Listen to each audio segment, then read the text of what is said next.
السلام علیکم ورحمۃ اللہ وبرکاتہ۔ ناظرین، استقبال ہے آپ کا ہمارے یوٹیوب چینل حمد ٹی وی دیوبند پر۔ ناظرین کرام، آج کی ویڈیو بہت ہی اہم ہے۔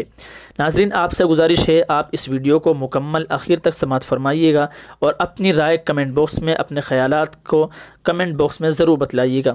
ناظرین، اجودھیا میں مسجد کا سنگ بنیاد ہونے جا رہا ہے۔ ابھی تک موصول خبروں کے مطابق یہی معلوم ہوا ہے کہ امام حرم مسجد کا سنگ بنیاد فرمائیں گے، لیکن ناظرین بریلوی مکتبہ فکر کے حضرات کا ایک لیٹر پیڈ جاری ہوا ہے، جو کہ جاری تو کیا گیا تھا 28 دسمبر 2023 کو، لیکن اب جا کر وہ وائرل ہوا ہے سوشل میڈیا پر۔ اس وقت وہ چرچے میں ہے۔ ناظرین، آپ دیکھ سکتے ہیں کہ بریلوی مرکز سے جاری ہونے والے لیٹر پیڈ میں کس ذہنیت کا ثبوت دیا گیا ہے۔ ایک طرف ملکی حالات کی دہائی دے کر مسلکی اختلاف کو ختم کر کے امت مسلمہ کے درمیان اتحاد و اتفاق قائم کرنے کی بات ضرور کی گئی ہے، جو کہ ظاہر سی بات ایک ناٹک ہے، مگر عین موقع پر کس ذہنیت کا ثبوت دیا جا رہا ہے آپ دیکھ سکتے ہیں۔ چلیے ناظرین، لیٹر پیڈ آپ کی اسکرین پر ہے، ہم آپ کو بتاتے ہیں کہ لیٹر پیڈ کے اندر کیا لکھا گیا ہے۔ ناظرین، آپ کو بتلا دیں کہ بریلوی کے قاضی شہر پیلی بھیت زرتاب رضا خان نے مودی جی کو ایک خط لکھا ہے، ایک مکتوب لکھا ہے اجودھیا کی نئی مسجد کے افتتاح کے لیے۔ جی ہاں ناظرین، اس لیٹر پیڈ کے اندر ایک مانگ کی گئی ہے، اپیل کی گئی ہے۔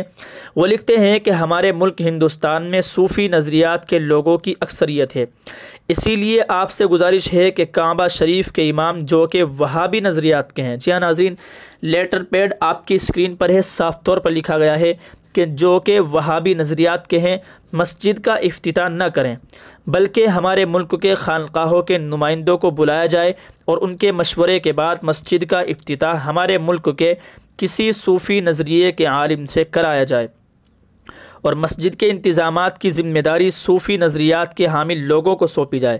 کیا ناظرین، یہ لکھا گیا ہے لیٹر پیڈ میں، ہم نے آپ کو بتا دیا ہے کس ذہنیت کا ثبوت اس کے اندر دیا گیا ہے۔ ناظرین، کیا امت مسلمہ کے درمیان اتحاد اتفاق کی باقی رکھنے کی ذمہ داری صرف علماء دیوبند کی ہی ہے؟ کیا بریلوی مکتبہ فکر سے تعلق رکھنے والے حضرات کی یہ ذمہ داری نہیں ہے؟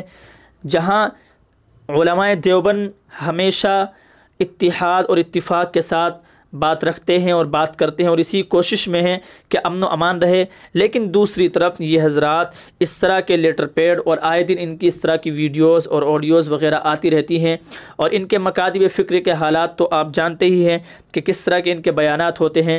سوائے اپنے آپ کے یہ کسی دوسرے کو مسلمان نہیں مانتے، یہ حرمین شریفین کے اماموں کو بھی مسلمان نہیں مانتے۔ ان کا یہ عقیدہ ہے کہ سب مشرک ہے، ان کے علاوہ یہ صرف مسلمان ہیں۔ اسی لیے حرمین شریف میں یہ لوگ جاتے ضرور ہیں، لیکن وہاں کے اماموں کے پیچھے نماز بھی نہیں پڑھتے۔ جی ہاں ناظرین، بہرحال اس لیٹر پیڈ کے تعلق سے آپ کی کیا رائے ہے کمنٹ کر کے ضرور بتلائیے گا۔ اور ناظرین کرام، اگر آپ چینل پر نئے ہیں تو چینل کو سبسکرائب ضرور کر دے جائیے۔ ناظرین، حضرت مولانا فضیل ناصری صاحب دامت برکاتہم کی اس لیٹر پیڈ کے تعلق سے جو ویڈیو ہے، تبصرہ جو حضرت کا ہے، وہ ڈسکرپشن میں اس کا لنک دیا گیا ہے، آپ وہاں سے حضرت کا تبصرہ اس کے تعلق سے سن سکتے ہیں۔ چلیے ناظرین، پھر ملتے ہیں کسی دوسری خبر کے ساتھ۔ اپنی رائے کمنٹ باکس میں ضرور ڈالیے گا۔ السلام علیکم ورحمۃ اللہ وبرکاتہ۔